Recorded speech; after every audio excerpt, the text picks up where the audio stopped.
Sakura Koji finds herself on a quiet bus ride, the sole passenger lost in thought, contemplating what she should give the little guy to eat. The hum of the engine and the rhythm of the road provide the perfect backdrop for her musings. The world outside the window is passing by in a blur as she continues to ponder her task. As she gazes out the bus window, something catches her eye, a peculiar sight that abruptly snaps her out of her reverie. Just beside the road, she sees a group of people engaged in a fiery spectacle. Alarmed and concerned, she turns to the bus driver and urgently requests that the bus be stopped. Her sense of responsibility and empathy compel her to investigate and potentially offer help. Once she disembarks from the bus, she scans the area, her eyes filled with worry and determination. Spotting the nearest police officer, she rushes over and implores him to follow her to the location where she witnessed people burning. They both hurry to the site, but when they arrive, there's a baffling absence of any sign of the previous flames. No remnants, no debris, and most perplexingly, no injured or charred individuals. The driver, now puzzled, suggests that perhaps Sakura Koji had been caught in a vivid dream or hallucination. He can't reconcile her description of a fiery scene with the serene reality before them. However, Sakura Koji is resolute, refusing to accept that she had been hallucinating. She is steadfast in her belief that she had indeed witnessed something unusual and unsettling, and her conviction remains unshaken, even in the face of skepticism. Sakura Koji is a remarkable student who not only excels in her studies, but also boasts impressive fighting skills from her Aikido classes, a talent that has earned her admiration from all her classmates. She maintains a neat and decent appearance that further garners the respect of her peers. Her close friend Aoba affectionately calls her Sakura, but when she notices a hint of melancholy in Sakura's demeanor, she can't help but inquire about what might be troubling her. Aoba gently inquires about what might be bothering Sakura, who initially brushes off her concern with a simple nothing. The concern in Aoba's eyes doesn't go unnoticed, but Sakura remains reticent. Their interaction takes an unexpected turn as they arrive at their classroom, where they encounter a new student alongside one of their teachers. At the sight of the new student named Ogami Rei, a wave of recognition washes over Sakura. His face triggers a vivid memory from the strange scene she witnessed the previous night, the inexplicable fire. Ogami Rei is introduced to the class, and he explains that he has recently moved into the community due to his parents' circumstances. Sakura can't shake off the unease she feels at the sight of him. Lunchtime provides Sakura with an opportunity to address her suspicions, and she approaches Ogami in private. Her directness takes him by surprise as she questions his whereabouts the previous night. Ogami calmly responds that he was at work during that time. Before Sakura can elaborate on her doubts, Ogami takes off his gloves, revealing the hands that Sakura believes were responsible for the inexplicable fire the night before. In response to Sakura's allegations, Ogami provides an explanation for his choice of wearing gloves. He attributes it to a childhood injury that left his hands scarred and sensitive. Additionally, he mentions the ring on his thumb, explaining that it is a simple good luck charm. Sakura is taken aback by his response, but remains determined to uncover the truth about this enigmatic newcomer, harboring an unwavering suspicion that there's more to Ogami Rei than meets the eye. Sakura's constant attention to Ogami didn't go unnoticed by their fellow students, who mistakenly assumed that she might be in love with him. Her frequent presence by his side fueled these speculations. However, Sakura's true motivations were rooted in her determination to uncover the truth about Ogami and his possible involvement in the previous night's strange events. On her way home, Sakura carried food for a homeless man's dog, even though the man had recently passed away. Despite her consistent efforts to feed the dog, it had never warmed up to her. To Sakura's surprise, the dog displayed a newfound fondness for Ogami, a detail that only heightened her suspicions. Sakura decided to share her concerns with Ogami, revealing information about the mysterious G-Falcon group, which she believed was responsible for the attack and the inexplicable fire from the previous night. She explained how even the police had chosen to turn a blind eye to the group's activities. In response, Ogami encouraged her to seek justice through legal means within the country's laws. Elsewhere, in the Prime Minister's office, the Prime Minister himself was inquiring about Ogami. His secretary confirmed that Ogami was now prepared for something, indicating a mysterious plan that was in motion. The following day, Aoba invited Ogami to join them for karaoke, but his commitment to work kept him from accepting. As he explained this to his friends, a call came in. Ogami showed them his phone and excused himself from their company. When he was alone, the caller issued instructions for a job and inquired about his plans regarding Sakura. Ogami's chilling response was that he intended to eliminate her. Meanwhile, Sakura found herself in a perilous situation. While feeding the homeless man's dog, she witnessed the G-Falcon group brutally beating a man. When the group questioned her about witnessing their actions and the mysterious disappearances, they seized her and the dog, subjecting them to a vicious assault. In her darkest moment, Ogami came to her rescue, decisively defeating the G-Falcon gang members and providing a glimmer of hope in her time of need. Ogami closed in on Sakura, laying a hand on her as he ominously declared that she too must meet her end. After waking up, Sakura found herself safe and sound at home, with her mother Yuki and her father relieved to see her awake. Her father expressed his deep concern for her extended absence, as she had been unconscious when Daisuke discovered her at the gate. Her unexpected ordeal had left her family worrying about her well-being. Determined to uncover the truth, Sakura returned to the field where she had witnessed Ogami's confrontation with the G-Falcon gang members. To her surprise, there were no traces of ashes or evidence of the fiery confrontation she vividly remembered. It was as if the incident had been wiped clean. Back at school, Sakura was apprehensive as she entered her classroom and found Ogami already present. Her fears resurfaced as the person she believed might have tried to harm her the previous day was now sitting in her class. This realization put her on edge. Throughout the school day, Sakura was preoccupied with watching her back, her mind racing with concerns about her safety. She was haunted by the idea that the person who had attempted to eliminate her the day before might still pose a threat, especially if they believed she knew their secret. After evading Ogami multiple times, Sakura mustered the courage to confront him about the disturbing events of the previous day. Her determination to uncover the truth and ensure her safety compelled her to seek answers from the enigmatic figure who had suddenly become such a prominent and perplexing presence in her life. In the bustling aisles of a supermarket, a young boy captures the attention of everyone around as he collects a multitude of toys. He animatedly claims that these toys are Wenyan Maru from a mysterious machine, leaving onlookers intrigued and bewildered by his antics. As the boy exits the supermarket, he receives a mission directive. The message instructs him, codenamed Codebreaker 03, to eliminate a target named Tepon Yuki. Unbeknownst to the boy, his actions are about to set in motion a series of events that will challenge his perspective. Sakura, determined to uncover the truth about the violent incident from the day before, manages to confront Ogami in a crowded area. She questions him about the individuals he killed, expressing her concerns and asking if he feels any remorse for his actions. Ogami's response is chillingly matter-of-fact. He explains that he killed them because he deems them as trash, who serve no purpose among the people. Sakura pleads with him to consider the moral implications of his actions, insisting that he isn't meant to mete out justice to others. She emphasizes that it's the law's role to do so. Ogami counters Sakura's arguments with a sense of detachment and an air of superiority. He firmly asserts that he exists beyond the reach of the law, positioning himself as an entity that transcends its jurisdiction. According to Ogami, the law is incapable of passing judgment on him, as he exists outside its confines. He goes on to emphasize that it's his personal duty to mete out his unique form of justice, one that the law cannot provide. In doing so, Ogami identifies himself as a code breaker, a figure who resides in a realm where the conventional rules and boundaries of society no longer apply. His self-proclaimed non-existence within the framework of the law further underscores the enigmatic nature of his character, leaving Sakura grappling with the perplexing and unsettling reality of his presence in her life. Sakura, undeterred and resolute, warns Ogami that if he continues to kill people, she will persistently follow him to prevent any further harm. But Ogami responds with chilling laughter, then approaches a nearby glass building. With a mere touch, he shatters the glass into countless shards. In a final menacing declaration, he warns Sakura that if she ever reveals his existence to others, he will kill her first and anyone she tells, anywhere, at any time. He makes it clear that she is powerless to stop him. The encounter leaves Sakura in a state of shock and fear, grappling with the enigmatic figure who seems to operate outside the boundaries of morality and the law. Sakura, deeply affected by her encounter with Ogami, returns home and finds herself lying in her bed, unable to shake off the disturbing thoughts about what Ogami had said. His chilling words and his seemingly unstoppable powers weigh heavily on her mind as she contemplates the enigmatic figure who operates outside the boundaries of morality and the law. Meanwhile, Ogami is walking on a bridge when he receives a call inquiring about whether he has eliminated Sakura. Ogami's response is surprising. He describes Sakura as a rare breed and states that she won't burn, not even by his own fire. As a result, he has decided not to kill her again, leaving the situation shrouded in mystery and uncertainty. Toki attempts to confront Ogami in a fight, but their altercation is quickly halted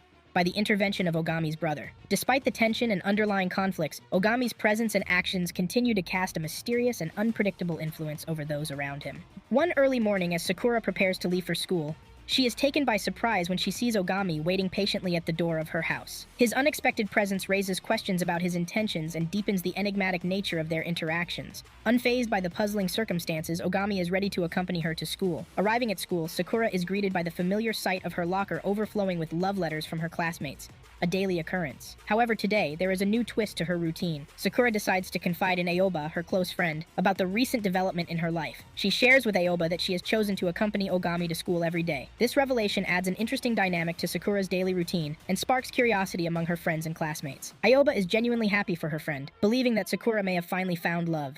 Aoba offers her best wishes and encourages Sakura to cherish the newfound closeness she shares with Ogami, urging Ogami to take care of Sakura and be there for her. The dynamic between Sakura and Ogami is shrouded in mystery and intrigue, leaving their peers to speculate and wonder about the nature of their connection. Sakura's unwavering loyalty and determination to protect Ogami are demonstrated once again when a student attempts to attack Ogami from behind. She positions herself in front of Ogami, making it clear that anyone attempting to harm him will have to go through her first. When the teacher informs Ogami about his cleaning duty at the student council and he admits not knowing its location, Sakura offers to guide him there, showcasing her willingness to assist and support him in any way she can. As they proceed, they encounter one of Ogami's junior students, Fujiwara, who appears elated to see Sakura. However, Ogami is keenly observant and recognizes something in the child's eyes.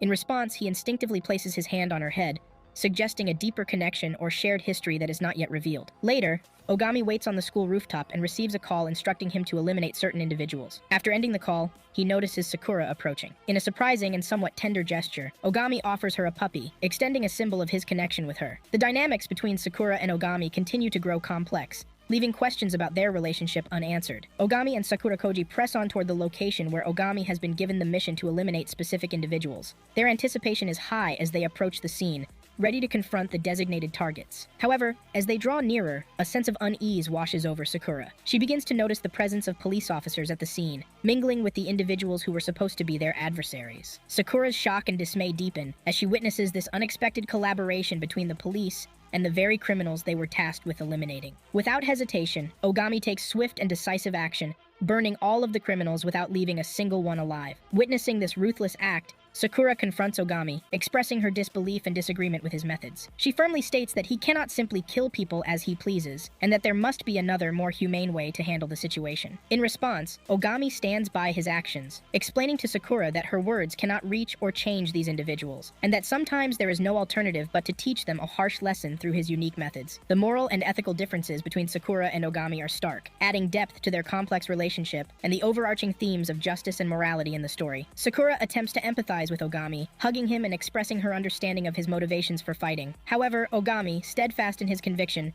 rejects her attempt to connect with him and delivers a powerful blow to her stomach, causing her to faint. As Ogami pursues the corrupt police officer who had been aiding the individuals he previously eliminated, they engage in a vehicular chase. Ogami attempts to use his powers to burn the officer's car, but their confrontation takes a surprising turn. A helicopter suddenly appears in their path, and Toki emerges from it. With his own pyrokinetic abilities, Toki sets the corrupt officer's car ablaze, while Ogami narrowly escapes the fiery attack by leaping from the vehicle. The unexpected intervention by Toki adds another layer of intrigue and complexity to the story, leaving readers with more questions about the relationships between the characters and the mysteries of their abilities. In the supreme decision-making body, commonly known as Eden, where individuals endowed with superhuman powers exceeding those of ordinary beings are granted the authority to utilize their unique abilities for the eradication of evil forces that threaten Earth, we find Ogami, a distinguished codebreaker bearing the designation Code 06. Despite being the most recent addition to this esteemed assembly of codebreakers, Ogami has distinguished himself by diligently fulfilling each assigned task, demonstrating not only his competence,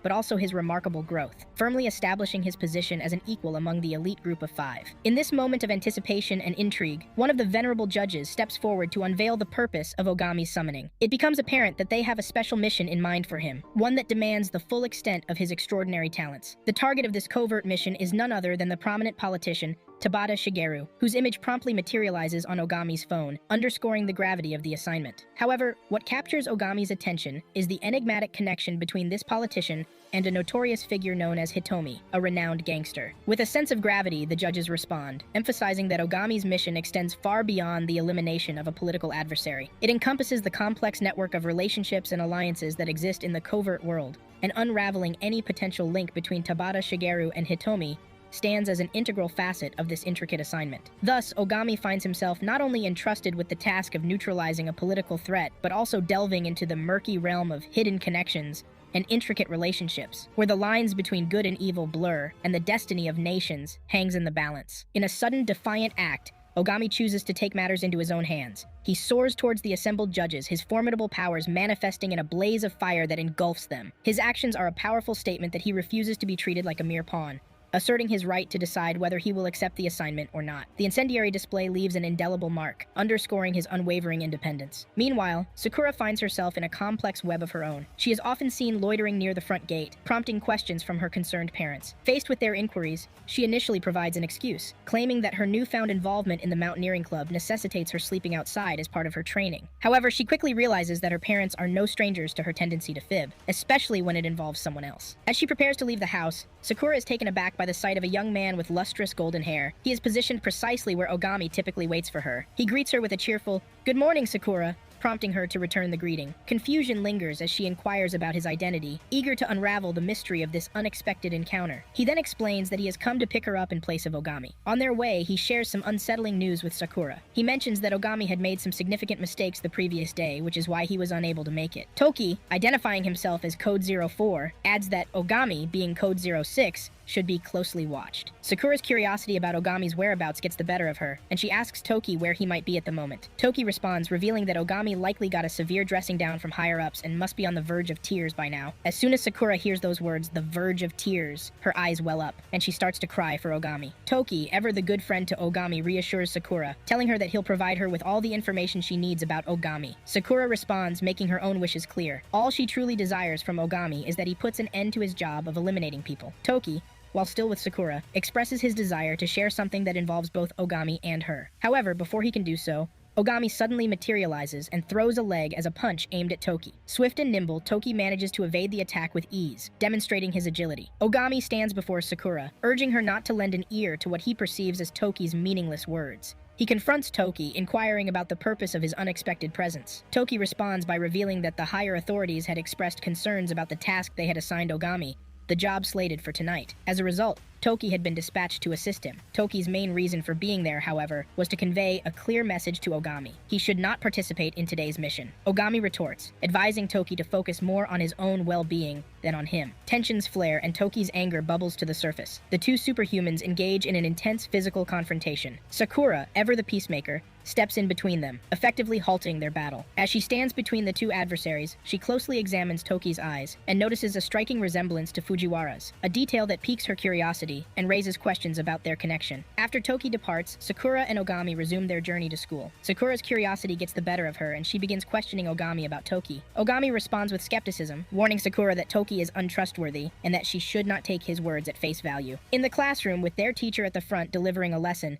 Sakura's attention drifts towards the window, where she spots Toki. She promptly informs the teacher that she's feeling unwell and requests to visit the nursing station. However, rather than heading to the nurse's office, she confronts Toki to inquire about his presence in her school. Toki explains that he's merely there to check out the school. But before they can delve deeper into the conversation, Ogami intervenes, accusing Toki of being there to rummage around. Their discussion is interrupted when one of the school teachers, noticing Toki in a different school uniform, inquires about his presence. Toki offers the explanation that he's a new student touring the school, and the teacher takes him into the classroom to introduce him to the entire class, where Sakura and Ogami also belong. At lunchtime, Sakura takes the opportunity to question Toki further about how she can prevent Ogami from carrying out his deadly assignments. Toki reveals that codebreakers have specific objectives, and they either answer for or eliminate threats as mandated by their superiors to protect something or someone important. Later, after school, Sakura discreetly follows Ogami to ask about the connection between Fujiwara and Toki. Ogami's response is cryptic, stating that codebreakers essentially do not exist, and if Toki had a family before, their memories of the codebreaker would be erased. As night falls, they reach their designated location to carry out an operation. Toki utilizes his magnetic abilities to open a door and disable the alarm system. Sakura is astonished by Toki's unique power. However, their mission takes an unexpected turn as a group of individuals with special abilities, distinct from codebreakers, confront Toki and Ogami in a battle. Amid the heated battle, their energy packs, crucial to fuel their unique abilities, deplete within a matter of minutes. Faced with this dire situation, they make a hasty retreat, blaming the failure on a faulty experiment. According to Toki, the government has been conducting a series of experiments with the goal of creating individuals with superhuman abilities akin to the codebreakers. The man responsible for overseeing these experiments, Mr. Tabata,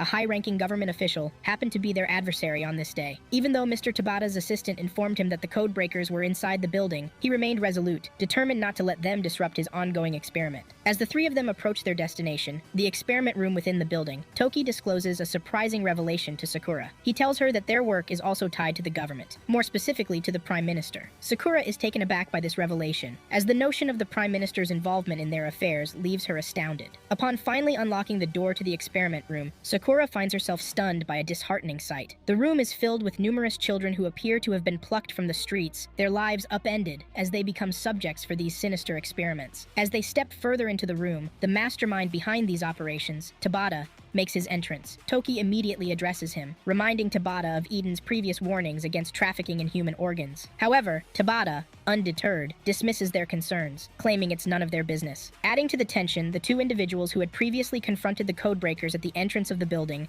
now join the scene. They assert that their actions are driven by a desire to assist people contending that children with limited special powers are essentially useless, and using their organs for other purposes is the most practical utilization of their potential. This provocative statement sparks a renewed clash between the parties. To reinforce their stance, Tabata's guards have recharged their energy packs. One of them possesses the extraordinary power to manipulate water, while the other can transform objects into solid stone. As the battle reignites, the room becomes a chaotic arena, with powers and abilities colliding in a frenzied spectacle of superhuman combat. Amid the relentless battle, Toki eventually decides to disengage from his opponent in an attempt to evade the conflict. However, his path crosses with the adversaries once again at the front, and he adamantly declares that they won't escape his grasp. Sakura, ever resourceful, discreetly conveys to Toki a crucial piece of information. The source of the enemy's power lies within the bag that one of the men is carrying. She suggests that if they can either take or destroy this bag, they might gain the upper hand in the battle. Following Sakura's guidance, Toki seizes the bag and, to their astonishment, discovers that it contains young children who serve as the power source for the two adversaries. In an unsettling twist, they find themselves confronted with a moral dilemma and an urgent decision. Heeding the wishes of the children, they make the difficult choice to eliminate the two adversaries. With the two guards dealt with, only Mr. Tabata remains. As he desperately attempts to flee, Toki apprehends him and insists that Ogami should carry out the final act. Ogami,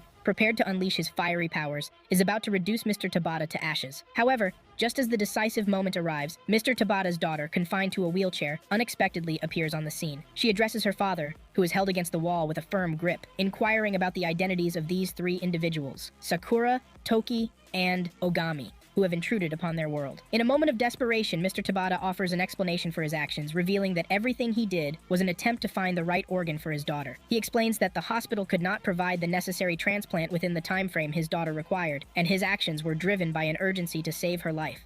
As Sakura pleads with Ogami to spare Mr. Tabata, the man begins to comprehend the gravity of his deeds, expressing remorse for his actions. He implores Sakura to take care of his daughter as he willingly submits to the fiery fate that awaits him, allowing Ogami to consume him in flames. Meanwhile, Mr. Tsuno, Tabata's secretary, believes he has narrowly escaped death, making his way a few blocks away from the building. However, Toki swiftly catches up to him, intent on extracting information about who was funding Mr. Tabata's sinister project. Faced with the prospect of revealing this critical information, Mr. Tsuno takes a drastic and tragic step. He raises a gun to his own head and pulls the trigger, ending his own life before he can divulge any secrets. The news broadcast on TV has just reported Mr. Tabata's demise, stating that the cause of death remains a mystery. Rumors and speculations are circulating, with some attributing it to an unfortunate incident involving smoking in bed. In an entirely different setting, Toki finds himself in the office of the Prime Minister. His demeanor is one of contentment as he sees Toki entering. They exchange greetings and express gratitude for the job that was carried out the previous day, acknowledging its successful execution. Toki, however, broaches a more pressing topic, hinting at a possible connection between the Prime Minister and the research facilities. The Prime Minister, in response, implies that Toki may still be grappling with emotions related to Nanene and the predicament she was placed in. Toki then reminds the Prime Minister of a promise he made to become the Prime Minister's loyal ally if he left Nanene behind, reflecting his unwavering commitment to their cause. Meanwhile, Ogami and Sakura walk down the street, with Sakura engrossed in reading the newspaper article about Mr. Tabata's mysterious death. Suddenly, a stranger parks their vehicle beside them and requests some privacy, signaling an imminent and potentially significant conversation that may impact their lives. Once the woman, who was dressed as a man, excused herself, she conveyed to Ogami the concerns of the Eden regarding his decision to take Sakura Koji to Mr. Tabata's house during the operation that led to his demise. This, according to the woman, not only exposed Sakura to significant risks, but also raised questions about her importance and potential in the eyes of the Eden. She further revealed that the new order from the Eden was to ensure Sakura's protection at all costs, as she was considered a rare breed and might hold a vital role in their future plans. Before departing, the woman advised Ogami to lighten his workload to prevent getting lost in the complex dynamics of their world. Later, in the school premises on their way to their classroom, Sakura suggested to Ogami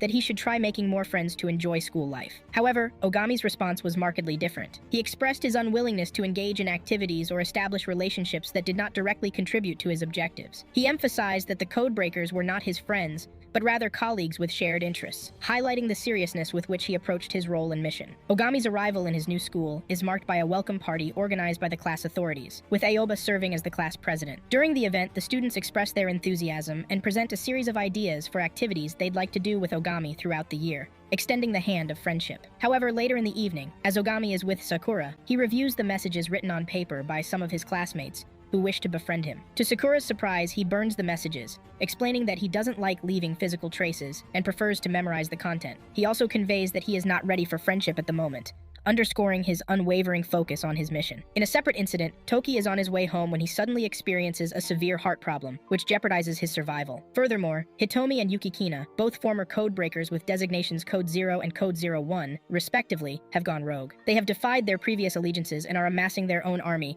recruiting missing agents of the Prime Minister. This development hints at an emerging and complex conflict within the world of codebreakers, one that may have significant implications for the future. Under the cloak of night, Sakura and Ogami find themselves on the school rooftop, engrossed in a tense standoff. Hitomi's agents launch an attack on the school, and they approach the school gate, where Ogami and Sakura are stationed. These agents, under Hitomi's command, are actually reanimated corpses of individuals he has killed. While Ogami engages in combat with some of these undead agents, Sakura voices her concerns, expressing her disapproval of how he treats them. Ogami retorts that they are already deceased, and that the only person capable of such necromancy is Hitomi himself. The situation grows increasingly dire as Ogami begins to weaken while battling the relentless onslaught of Hitomi's undead army. In the nick of time, Miss Kanda intervenes, using her firearms to eliminate some of the reanimated agents and provide a momentary respite. This allows Ogami to give chase to a group of these agents who have infiltrated the school, heading toward their classroom. After an extended struggle, Yuki and Heiki, fellow codebreakers, arrive to reinforce Ogami in the ongoing conflict. The battle intensifies as they work together to confront the looming threat posed by Hitomi and his undead army, setting the stage for a showdown with potentially far-reaching consequences. After successfully defeating the onslaught of Hitomi's reanimated agents,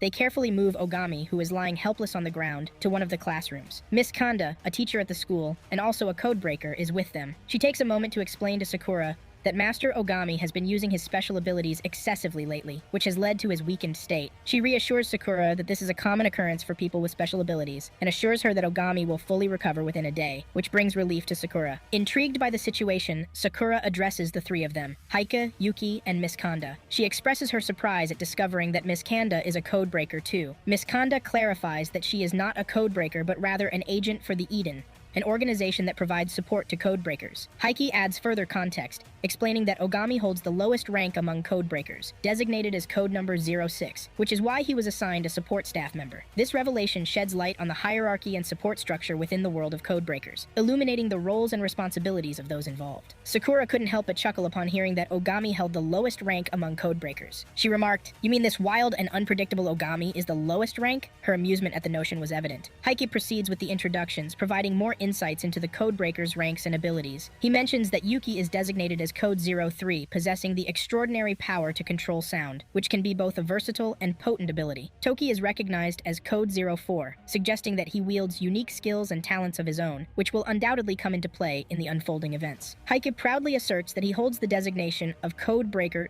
02. In addition to his unique abilities, he also serves as a judge for other codebreakers, implying that he holds a significant role in the organization's operations. Curiosity piqued, Sakura inquired about the whereabouts of Code 05 and Code 01, wondering if they are still alive. Heike responds that she must have already met Code 05, which Sakura confirms, recalling the mysterious woman on the bike. She's about to inquire about the identity of Code 01 when Miss Kanda intervenes, suggesting that they relocate to ensure Master Ogami's safety. The conversation about the missing codebreakers is momentarily put on hold, as they prioritize Ogami's well-being and security. Sakura, concerned for Ogami's well-being, proposes the idea of bringing him to her home for safety. However, Miss Kanda, though sympathetic to their situation, expresses her reservations about the potential risks associated with such a move. She is undoubtedly aware of the complexities of the world they live in, where danger can unexpectedly emerge from various quarters. In response to Miss Kanda's concerns, Sakura demonstrates her determination. She firmly reminds Miss Kanda that she is well acquainted with the unique character of her home. This acknowledgement conveys that Sakura is no stranger to the world they all inhabit, where the line between normalcy and the extraordinary is often blurred. Sakura's assertion provides the reassurance needed to proceed with their plan. They collectively decide to take Ogami to Sakura's residence, where he can receive the care and protection essential for his recovery. In Sakura's home,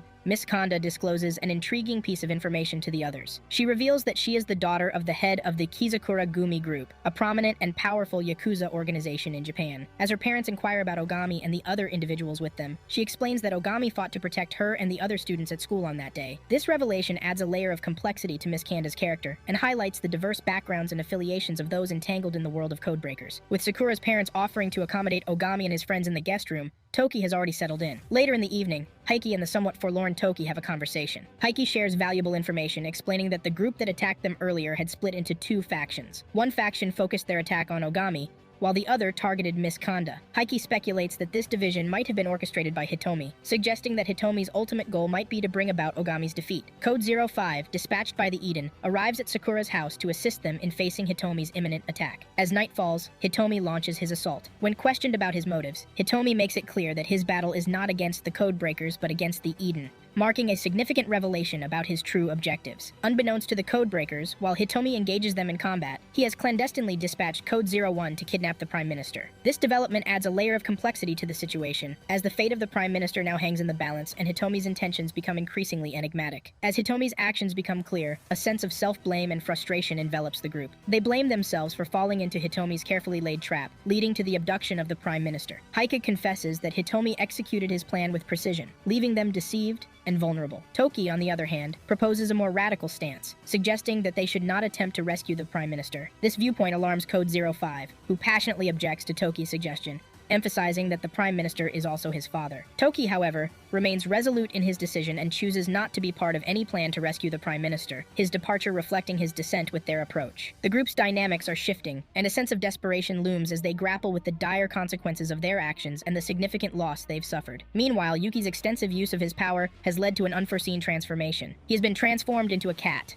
a consequence of pushing his abilities to their limits. In the aftermath of the intense battle that left several members of the Kizakura Gumi group injured, Sakura's father expresses his gratitude to the group for their valiant efforts in defending the clan against Hitomi's onslaught. Their actions were instrumental in safeguarding the clan from Hitomi's destructive intentions. Heike takes the opportunity to provide some context about Hitomi and his significant role within the Codebreakers. He explains that Hitomi was once a member of the Codebreakers, and his superior was none other than the Prime Minister himself. However, 3 years ago, Hitomi mysteriously disappeared, giving rise to numerous speculations and rumors. Some believed he had perished, while others speculated that he had embarked on a journey. To the shock of many, Hitomi re-emerged recently, wreaking havoc and chaos wherever he went. Heike continues, elaborating that during his time with the Codebreakers, Hitomi held the esteemed rank of the strongest among them. Yet the reason behind his kidnapping of the Prime Minister lies in a desire for revenge, a motive deeply ingrained in his actions. Code 05 adds that Hitomi's objectives extend beyond the mere assassination of the Prime Minister, implying that he likely has a hidden agenda. The revelation of Hitomi's transformation from a former leader to a formidable adversary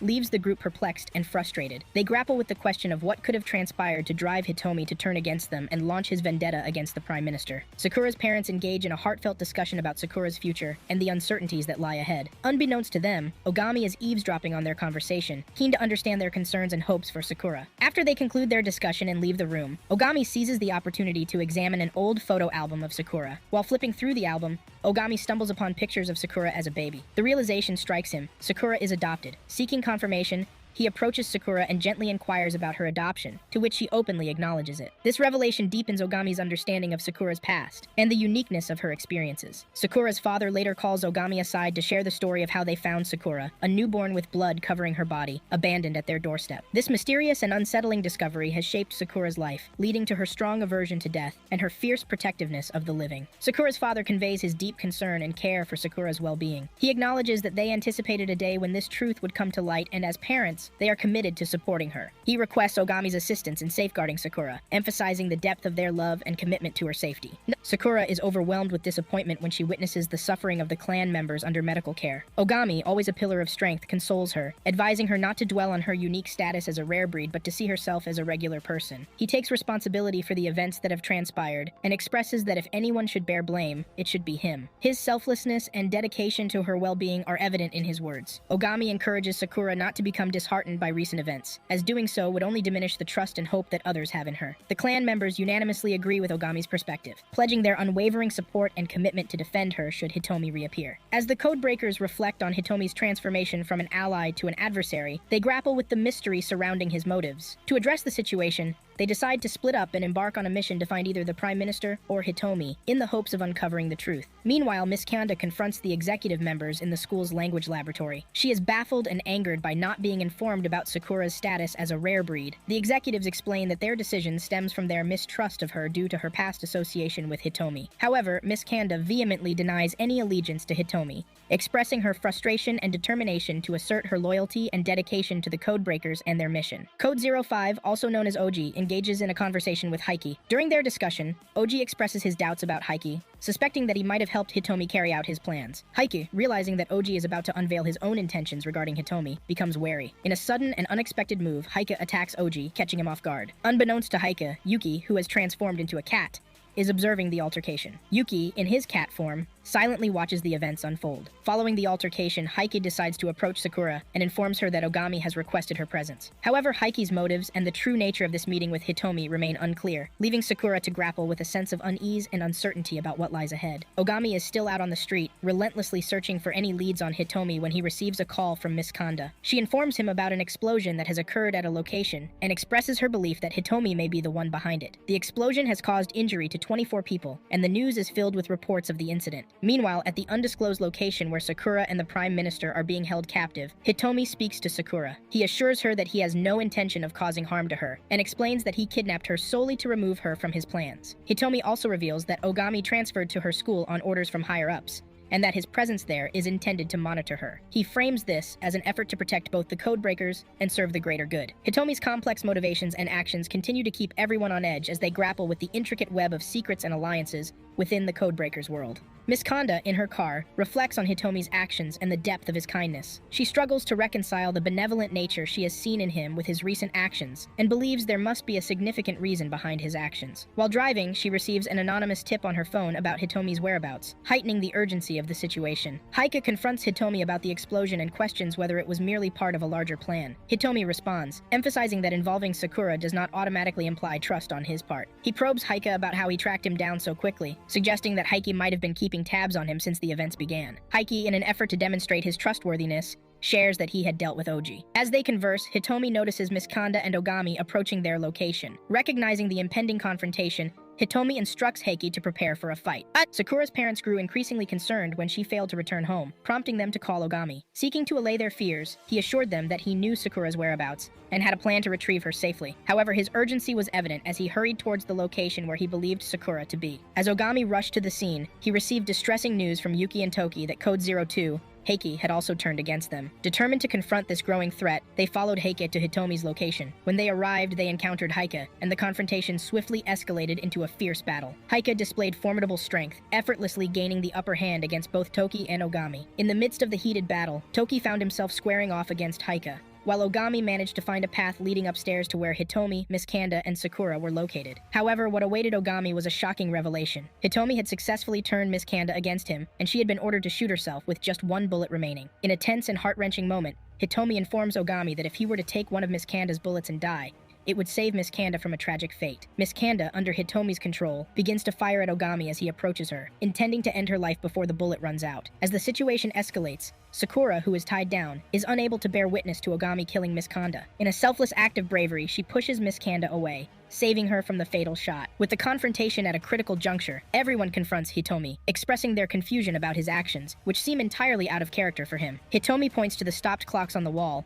explaining that each time a codebreaker dies, the clocks cease to function. He elaborates on his rationale for the bombings, revealing that he aims to incite chaos and unrest, pushing people to seek someone to blame for the atrocities. In doing so, he hopes that the people will turn to the Codebreakers for salvation, transforming them into the heroes they were meant to be, rather than fading away in obscurity. Hitomi further explains that his plan is intended to transform the Codebreakers into champions of justice, enabling them to confront evil openly and serve as beacons of hope for the people. However, Ogami remains unconvinced, perceiving the plan as flawed and morally questionable. Their differences escalate into a fierce confrontation as they grapple with their conflicting visions for the future. The situation takes an unexpected turn when Yuki Kina comes to support Hitomi joining the fray. Yuki Kina then delivers a grave revelation, disclosing the presence of a bomb within the building. He informs them that he and the Prime Minister have already left the premises. In a bold and determined move, Sakura chooses to follow Hitomi and Yuki Kina, determined to prevent them from harming the Prime Minister. At the age of 10, Hitomi is appointed by the Eden Supreme Council as a Codebreaker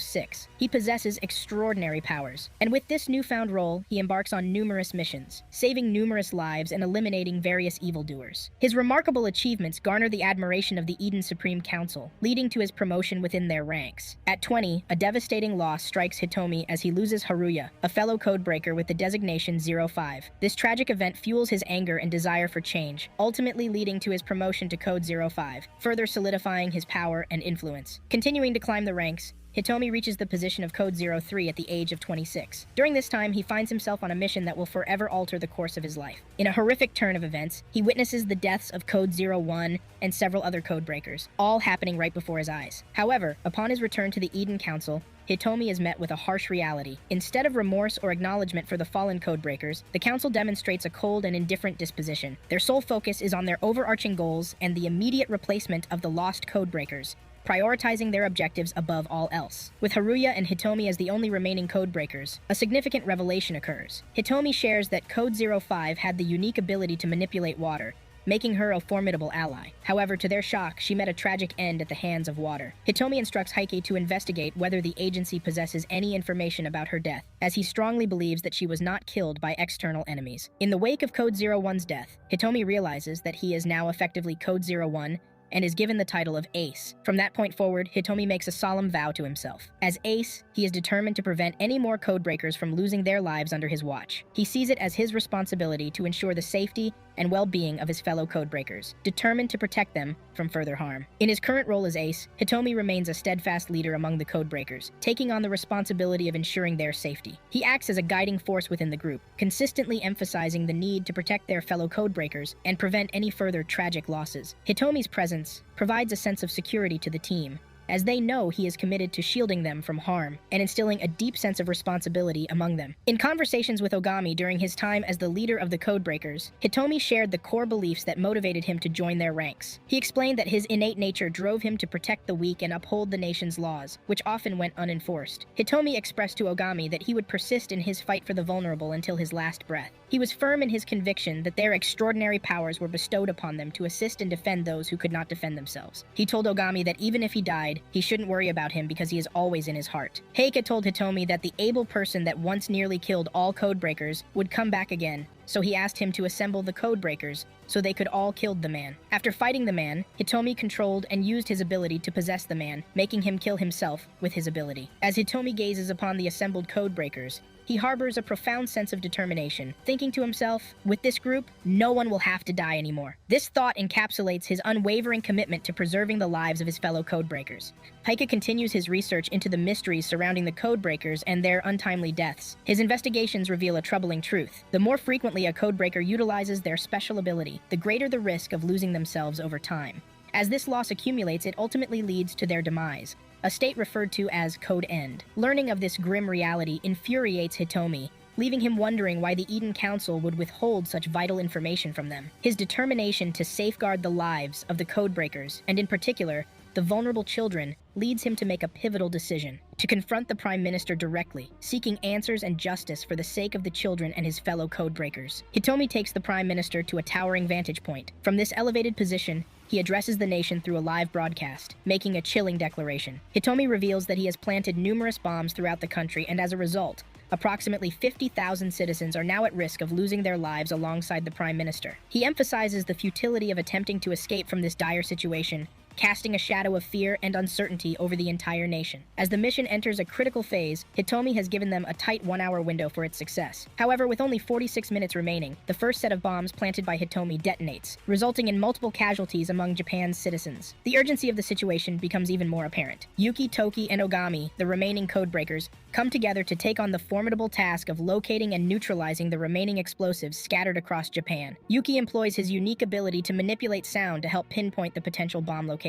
It quickly becomes evident that Hitomi has placed a staggering number of bombs throughout the country, and the codebreakers face a daunting challenge. With approximately 1,500 bombs still unaccounted for and limited time remaining, the situation becomes increasingly dire. Sakura's father, desperate to find his daughter, has enlisted the help of technicians to trace her location. Their efforts lead them to the high tower where Sakura is held. However, they soon discover that there is also a bomb at Sakura's location, complicating any rescue attempts and making it perilous for him to reach her. Upon seeing the devastating aftermath of the bomb explosions, Yuki is determined to take action. He instructs Toki and Miss Kanda to head to the Sky Towers together to provide aid to those they can. Yuki, on the other hand, resolves to address the bombs scattered across the country, with a strong determination not to let more innocent lives suffer. As they reach the Sky Tower, both Hitomi and Heike are taken aback to find that Ogami has already infiltrated the building. Heike expresses his desire to stop Ogami, but Hitomi is resolute in facing Ogami himself, eager to gauge the extent of his power. Upon encountering Hitomi, Ogami takes a diplomatic approach and suggests that if Hitomi provides information on how to deactivate the bombs, they can avoid a direct confrontation. In response, Hitomi remains obstinate, expressing his desire to witness Ogami's capabilities firsthand. The ensuing battle commences, with Hitomi initially gaining the upper hand. Sakura, bound by restraints where Hitomi had confined her, closely observes the duel between the two powerful codebreakers. Realizing the dire circumstances, she calls upon her loyal canine companion, instructing it to liberate her from the bindings.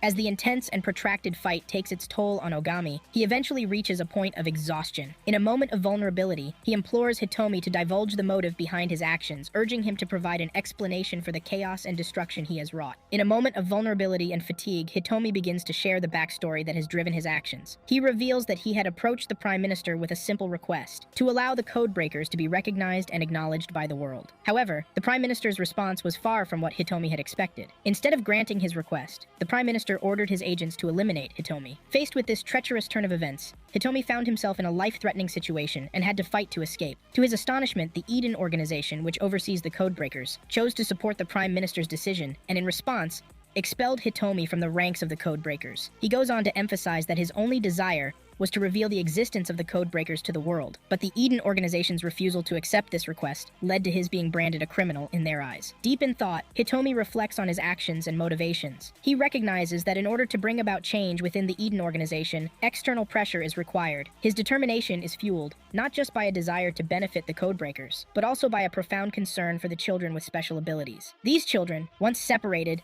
and isolated by the government, are eventually recruited into the ranks of the Codebreakers. Hitomi believes that if these children remain under government control, they will likely become heartless machines devoid of empathy and compassion. His efforts, then, are driven by a higher purpose, to protect and secure a brighter future for these young individuals with unique talents, ensuring that they are not reduced to emotionless tools of the state. Hitomi's actions are rooted in his belief that change is necessary to safeguard the well-being and humanity of these gifted children. In response to Hitomi's explanation of his motives, Sakura expresses her disagreement, deeming his methods as problematic. However, Hitomi emphasizes that he believes his approach is the only viable option left to instigate change within the Eden organization and achieve his goals. Meanwhile, as Toki and Miss Kanda arrive at the Sky Tower to help with the situation, they face Heike's resistance. Heike is determined to prevent their interference in the unfolding events. In another part of the confrontation, Oji returns and launches an attack on Yukikina. As the situation unfolds, Toki finally locates the tied-up Prime Minister, who pleads with him to rescue him before the bomb detonates. Toki, however, hesitates, questioning whether the Prime Minister might be willing to leave him behind. Meanwhile, a fierce battle continues between Yukikina and Oji. Oji accuses Yukikina of being the one responsible for turning Hitomi against them, expressing disbelief in the transformation of the once compassionate Hitomi. Ogami, although severely weakened from his fight with Hitomi,